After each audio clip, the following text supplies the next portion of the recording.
అంటూ ఎండ్ల నాగేశ్వరం ఇంటికి జనసేనాని ఆప్యాయంగా పలకరించి ఆర్థిక సాయం అందించి ఇప్పటిలో ఉప ముఖ్యమంత్రి పవన్ కళ్యాణ్ పర్యటన. అమ్మ ఆరోగ్యం ఎలా ఉంది, బాగున్నావని నువ్వు చూడడానికి వచ్చే కుటుంబంలో పెద్ద కొడుకుగా అన్ని విధాలా అండగా ఉంటాను ఉప ముఖ్యమంత్రి పవన్ కళ్యాణ్.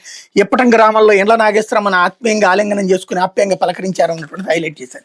ఋషికొండ భవనాలు ఆతిథ్య రంగానికి తాజ్, లీలా ప్యాలెస్, అట్మాస్కోర్, ఫెమా సంస్థల ప్రతిపాదనలపై మంత్రుల కమిటీ చర్చ. 26న మరోసారి పరిశీలనకు ఆదేశం. వచ్చే కేబినెట్ భేటీకి అలా నివేదిక. విశాఖలో ఋషికొండ భవనాలకు ఆతిథ్య రంగానికి కేటాయించిన మంత్రుల కమిటీ నిర్ణయించింది. నెల 28న మరోసారి చర్చించి భవనాల వినియోగంపై 29న మంత్రివర్గ సమావేశాలు నివేదించాలని నిర్ణయం తీసుకుంది. ప్రస్తుత భవనాల వినియోగంతో పాటు అదనపు భవనాల నిర్మాణం కోసం తీర ప్రాంత నియంత్రణ మండలి నిబంధనలపై వివిధ ప్రభుత్వ శాఖల అధికారులతో తుది పరిశీలన చేయించి నివేదిక ఇవ్వాలని పర్యాటక శాఖను ఆదేశించి ఋషికొండ భవనాలపై ఏర్పాటు చేసిన మంత్రుల కమిటీ సచివాలయంలో బుధవారం సమావేశమైంది అన్నటువంటి. కాస్త కూడా సిగ్గే ఉండదు. ఇప్పుడు కన్స్ట్రక్షన్ చేసుకోవచ్చు. ఇదివరకు కన్స్ట్రక్షన్ చేస్తే అది బూతు, ఇప్పుడు కన్స్ట్రక్షన్ చేస్తే నీతి.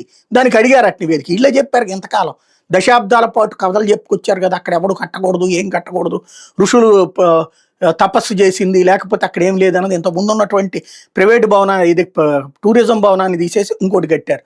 దాన్ని తప్పుగా ప్రొజెక్ట్ చేశారు జనాలు.